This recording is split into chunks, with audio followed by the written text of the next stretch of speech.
आज उन सारे डॉक्यूमेंट्स के बारे में बात करेंगे जो ज़मीन खरीदते समय देखे जाने चाहिए। आपको हर संभव ये डॉक्यूमेंट्स देखे जाने चाहिए, जिससे मैं आपको बताऊंगा कि आप ज़मीन फर्जी है या कोई डबल रजिस्ट्री का मैटर है, कोई ज़मीन बार बार बेची जा रही है, या कोई ज़मीन सरकारी या ग्राम समाज वगैरह किसी भी प्रकार की आप प्रॉब्लम जो है वो इन डॉक्यूमेंट से सॉल्व हो सकती है। और ज़मीन खरीदते समय ये सारे ही डॉक्यूमेंट्स देखने चाहिए। तो बताऊंगा कौन कौन से डॉक्यूमेंट्स और कैसे देखें, कहाँ मिलेंगे, सब कुछ मैं आपको बताऊंगा।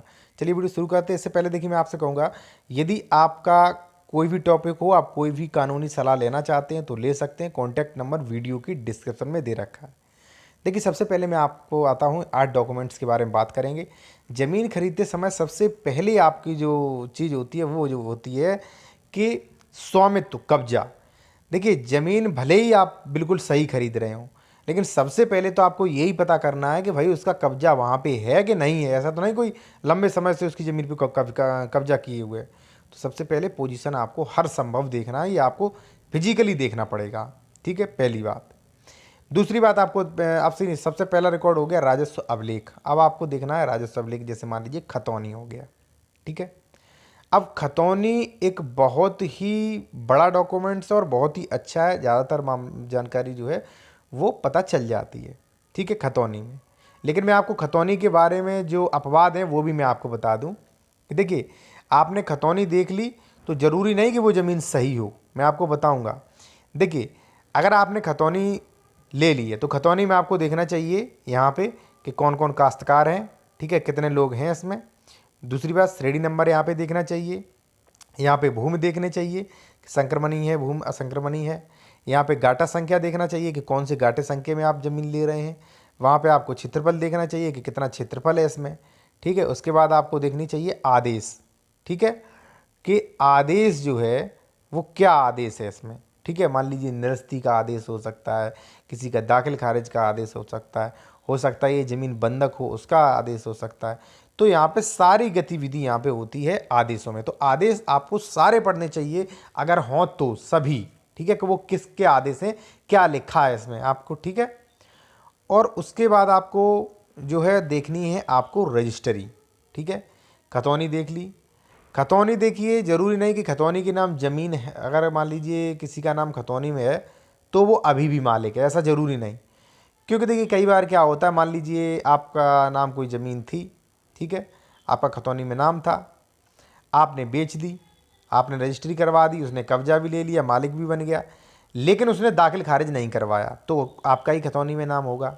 ठीक है, तो ये भी देख लेना चाहिए कि उसने ज़मीन बेच तो नहीं दी। ठीक है, खतौनी में नाम है तो क्या हुआ, ऐसा तो नहीं कि उसने ज़मीन बेच दी हो पहले फिर हमें बेच रहा हो। ठीक है, तो ये भी पता करें। उसके बाद आपको देखनी है रजिस्ट्री, अगर उस ज़मीन की रजिस्ट्री है तो। अब रजिस्ट्री में आपको क्या क्या विवरण देखना है। जैसे मान लीजिए, आपको सबसे पहले देखना है क्रेता विक्रेता के नाम, और जो ज़मीन बेची गई है उसका गाटा संख्या सही है कि नहीं है।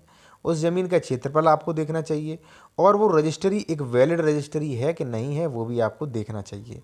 ठीक है, आपने रजिस्ट्री भी चेक कर ली।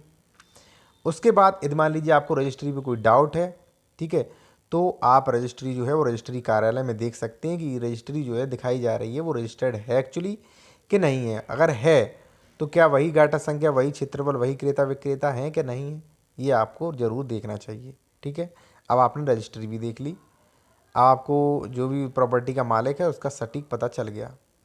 अब वो ज़मीन जिसके बारे में आप बात कर रहे हैं, जैसे मान लीजिए आप कोई ज़मीन खरीद रहे हैं रोड के किनारे, गांव के किनारे, के अपने खेत के पास, तो वो बता रहा है कि ये फलाना गाटा संख्या है।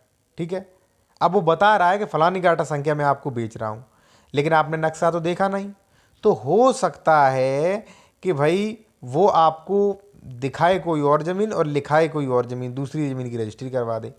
इसलिए आपको नक्शा भी देखना है कि जैसे मान लीजिए सपोज डेट आपको गाटा संख्या 304 बेचा जा रहा है। ठीक है, तो आपको ये भी देखना है 304 का नक्शा मंगवा के कि एक्चुअली 304 की लोकेशन क्या है।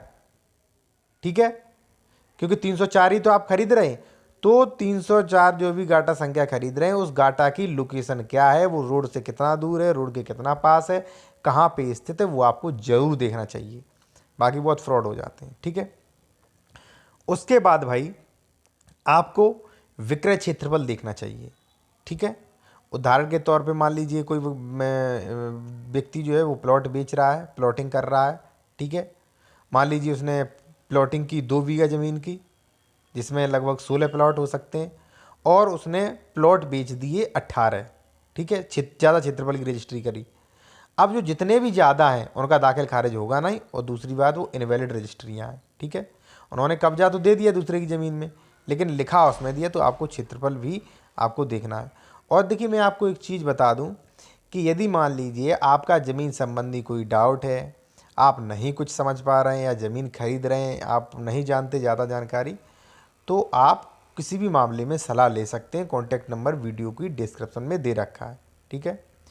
इसके बाद आपको बनवाना है भार मुक्त प्रमाण पत्र, ठीक है। अब जो ज़मीन आप खरीद रहे हैं, चाहे वो घर हो, चाहे वो प्लॉट हो, चाहे वो कृषि की ज़मीन हो, तो रजिस्ट्री ऑफिस से भार मुक्त प्रमाण पत्र बनवाना है, जिससे आपको बिल्कुल पता चल जाएगा कि ये जो जो भी ज़मीन है, ये इस पे कोई भी किसी भी प्रकार का लोन नहीं होगा। अब आप कहेंगे कि खतौनी पे जब लोन शो होता है, कभी कभी खतौनी पे लोन ज़मीन बंधक होती है, लेकिन खतौनी पे शो नहीं होता है, ठीक है। तो आप जो है भार मुक्त प्रमाण पत्र भी बनवाएं। उसके बाद है आकार पत्र, आकार पत्र 41 और आकार पत्र 45, ठीक है, 2 चीज़ें, आकार पत्र 41-45। अब आपको आकार पत्र 41 और 45 कब देखना है? देखिए, आप कोई ज़मीन ले रहे हैं, आप कोई भी रिस्क नहीं लेना चाहते हैं किसी भी प्रकार का, ठीक है, या आपको लग रहा है कि ये ज़मीन तालाब की हो सकती है, या चरागाह की हो सकती है, या कोई सरकारी ज़मीन हो सकती है, ठीक है। हालांकि जो भी चरागाह, सरकारी ज़मीन, तालाब होता है, उसका डॉक्यूमेंट्स निकलता है, लेकिन कभी कभी क्या होता है, गलती से किसी का नाम चढ़ गया तालाब की भूमि पे, आके उसने चढ़वा लिया और उसने बेच दिया, ठीक है। तो वो आप आकार पत्र 41 और 45 से पता कर सकते हैं कि हाँ एक्चुअली इस व्यक्ति का नाम है कि नहीं। जमीन का आकार पत्र 41 और 45 एक बहुत ही महत्वपूर्ण अभिलेख है। इसके जरिए आप जान सकते हैं कि वास्तव में ये ज़मीन किसे अलॉटेड हुई थी, चकबंदी में कौन से नए चक बने, सब कुछ इस वीडियो में, ये जो है आकार पत्र 41-45 में आपको टोटल जानकारी मिल जाती है, ठीक है। कई बार ऐसा होता है कि जो प्लॉटिंग करने वाले होते हैं, वो जो भी वन विभाग की ज़मीन है या चरागाह में धोखाधड़ी कर लेते हैं। तो इसके लिए आप जो है 41 और 45 निकलवा सकते हैं, इसके आपको सारी जानकारी मिल जाएगी। देखिए, इसके बाद भी अन्य डॉक्यूमेंट्स भी हो सकते हैं। मैंने हर संभव भरसक प्रयास किया है कि इस वीडियो में सारे डॉक्यूमेंट्स के बारे में बता दूं। हो सकता है कोई डॉक्यूमेंट्स हमसे छूट गया हो, तो और भी डॉक्यूमेंट्स हो सकते हैं। तो दोस्तों, अगर वीडियो अच्छा लगा तो वीडियो को लाइक करें, चैनल को सब्सक्राइब करें, और कोई भी सलाह लेना चाह रहे हैं तो संपर्क करें।